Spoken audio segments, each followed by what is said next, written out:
Hey, hello there, how's it going? Welcome back to the Hobby Hole. Today, I got this piece of wood, and I want to make a dragon come out of it. But not just any old dragon. Yes, there's only one type of dragon for me. They have to be huge, with a golden mane, preferably over 10,000 years old. Oh, and there used to be a woman. What? So we'll start our build, as we normally do, with an armature skeleton. But there's no way this piece of armature wire is going to cut it by itself. We'll need to encase it in something. We could use some aluminium foil, but we'd need a lot of it, or we could just build the whole thing up in clay, but that would be very heavy and wouldn't really go with my budget of almost £0 sterling. If only there was something long and cylindrical that I could use to wrap around it. Oh yeah, like this Pringles can. Once I've shaped the can and made it a bit more neck-like, we'll stick it over the armature wire, and then we can stuff it full of brown paper packaging. And to stop all of her paper guts from falling out, we'll wrap it in some aluminium foil. Then we can start to bulk out the basic shape of our light dragon using more foil. With the light dragon's paper and metal insides all in place, we can start to look to the outside and start bulking out the neck with some clay. Actually, looking at it, this part isn't really the neck, it's more like the top of the torso. I guess the neck itself would kind of be hidden under the golden mane, which I think is a mane. I wasn't quite sure if it was fur or feathers or hair. There's a lot of things about the light dragon that just doesn't make sense, but we're gonna roll with it. At this point, I kind of got bored of building up the top of the torso / neck, so we'll move on to bulking up and building out the head instead.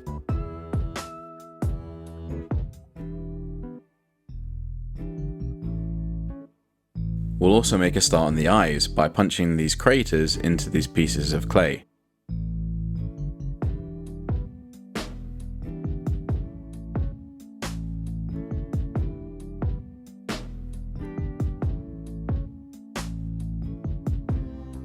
Next, for video editing continuity's sake, we need to change what we're doing and add a pattern to this base. And since I don't have anywhere near enough patience, a steady hand, or any kind of willpower whatsoever, I'm going to call on the hobby team to help me out.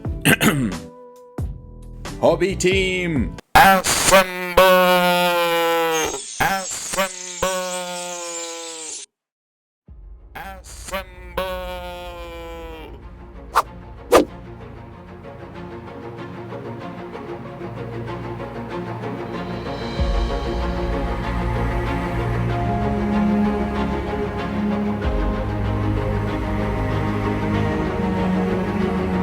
Thanks, hobby team, you're the best. What's not the best is this dragon's ability, or lack of ability, to stand on its own 2 feet, cause it doesn't have any. What I mean to say is, its head and top of its torso can't stand under its own weight. Time to turn to the trusty coat hanger. Returning viewers will know that a coat hanger has saved my bacon on multiple occasions. Basically, it's the Superman of all wires. Maybe I should say something more Zelda related. Basically, it's the Goron chief of all wires, being much stronger and rigid than normal armature wire and able to hold a lot more weight.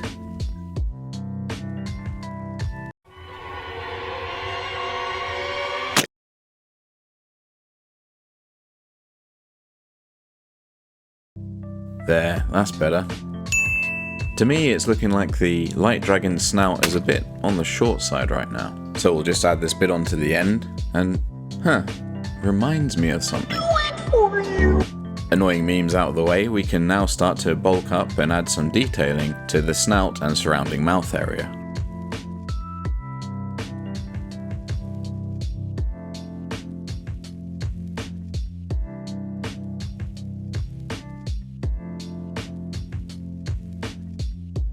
And now the basic proportions of the snout are in place, we can start moving further to the back of the head, working on the eyelids, the hair surrounding the face, and the base of the antlers.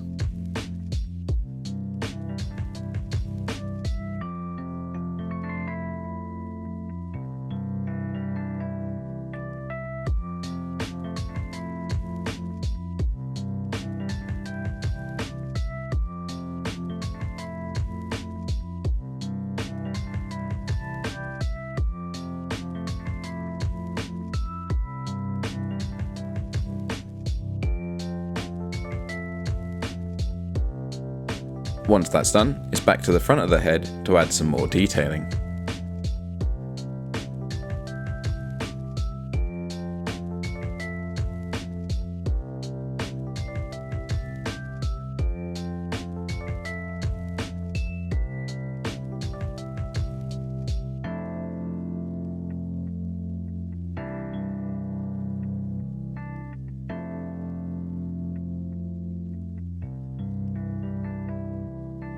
Next up, let's start building up the large scales on the top of the torso, not the neck, part of the light dragon.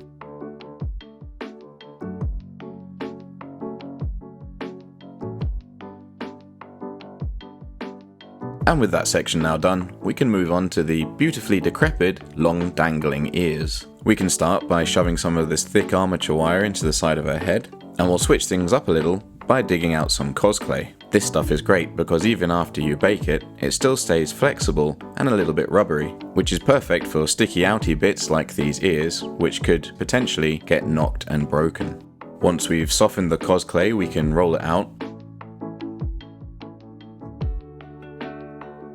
and then start to shape it around that bit of armature wire.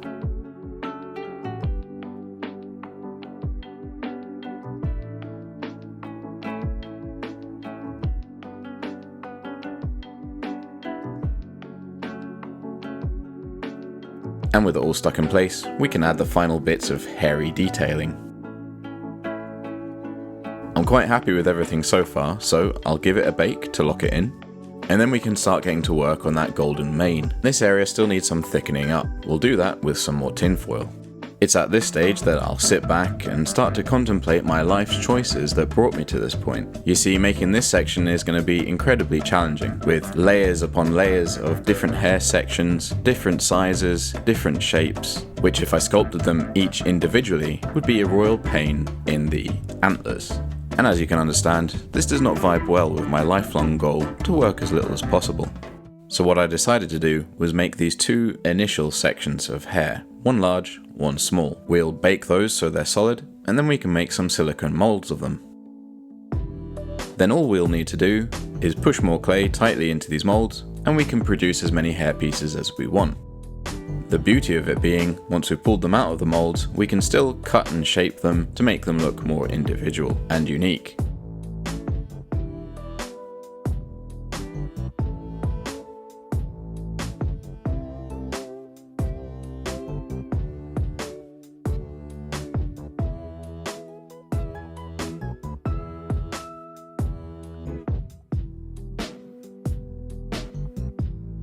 With the mainly done, we'll go back to the head section and add some more feathery parts. And again, I don't know if they're feathers or if they're hair or fur, but I'll hedge my bets by trying to make them look like a bit of all of that.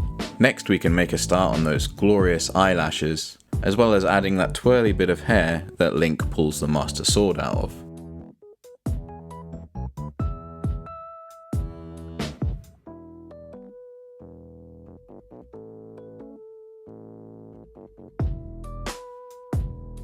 Do you know, I probably don't need to tell you this, but I will. A while ago, I bought these fake eyelashes off of Amazon with the idea of doing some kind of gag to do with the Light Dragon's eyelashes, but I totally forgot to use them. But whilst I got them here, I might as well have a look at them. What's this? Skin safe adhesive. You don't need that. I'll just try one. Maybe on my top lip.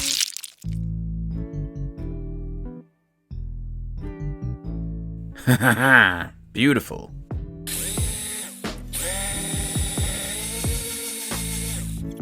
While that dries, let's get the antlers done.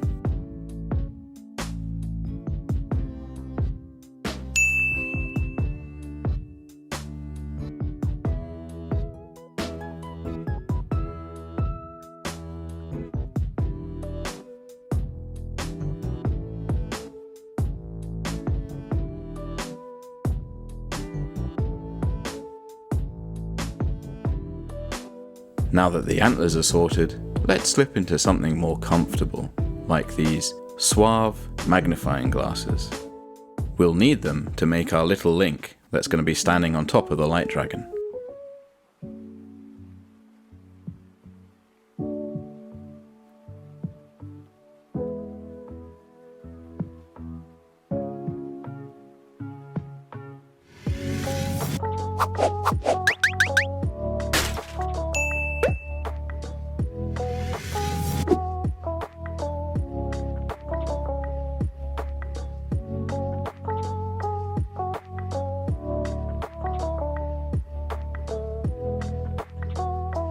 think his head might be a little bit too big. Yeah, it's definitely a little bit too big. Let's just say the high altitude has made his head expand a bit. Yeah, that's good. We'll drill some pilot holes for Link and make sure that he sits nicely on top. And that's pretty much most of the sculpting done. Next up, yes, you guessed it, a painting montage.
You know how you get those really annoying YouTube shorts where they show the first step of the process and then immediately cut to the end of the process without showing you any of the bits in between? Yeah, that's really annoying, isn't it?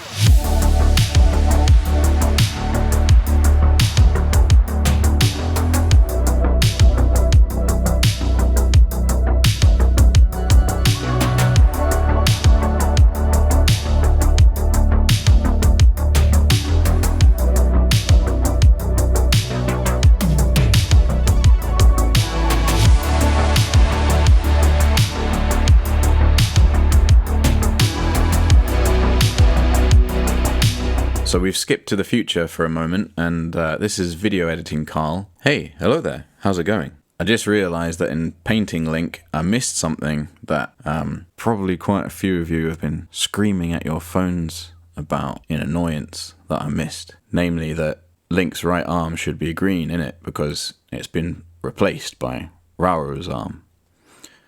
Hold on a second, we'll change that.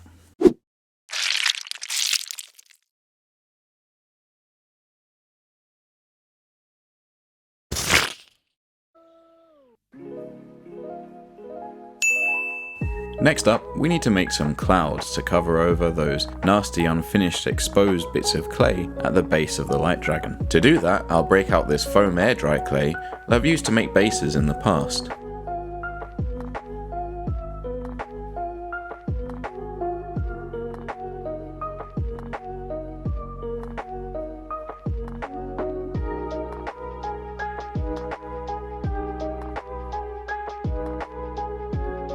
Once the clay is hardened and dried, I'm not entirely happy with the results. It's all a bit lumpy bumpy, and the shaping and details are not really crisp enough. So instead of continuing with the foam air dry clay, I'll use this clay instead. It's still an air dry clay, but it leans more into the clay and less into the foam. Plus it's nylon infused, so texturing and detailing should be a lot easier. And these are the results. Not bad, really. I mean, they're not going to win any awards, but they're better than they were before. Now, I've made the clouds in 2 sections, purposely so they can be removed and then painted, which is great, because it means I don't need to worry about overspray when painting the clouds.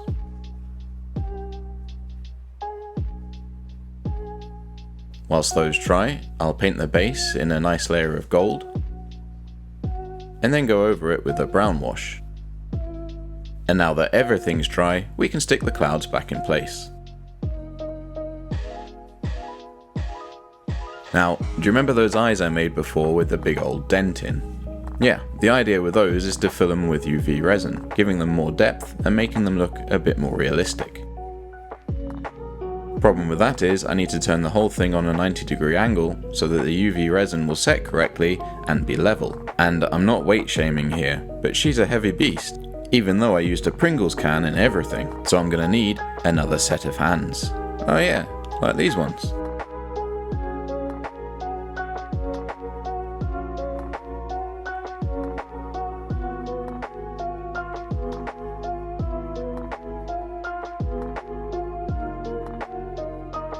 One thing I forgot to mention on my list of what makes a great dragon is that they also need to cry. They need to cry a lot. Big, people-sized tears. And when these tears hit the ground, they need to contain memories of pivotal moments from the past.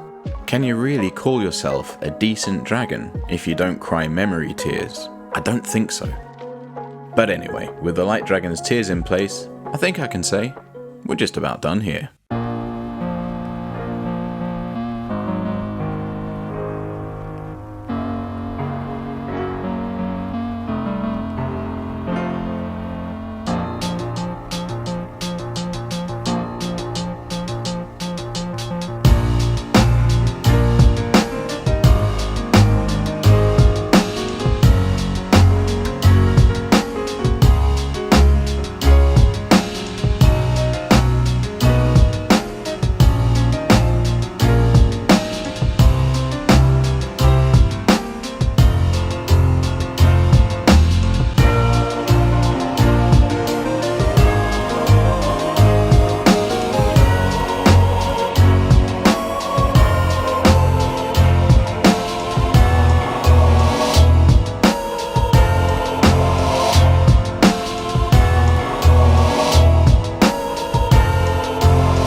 Wowzers, that was a big one, and you made it all the way to the end. How awesome are you? You're so awesome, in fact, that if you wanted to pull a master sword out of my head, I'd let you. I'd also let you like and subscribe if you haven't done so already. That would just take your awesomeness to another level. Leave a comment down below, letting me know, well, just about anything. I'm here to listen. How's your day? How are things going? Do you also like lady dragons that cry? But until we meet again on those windswept Hylian fields, cheers and have a good one.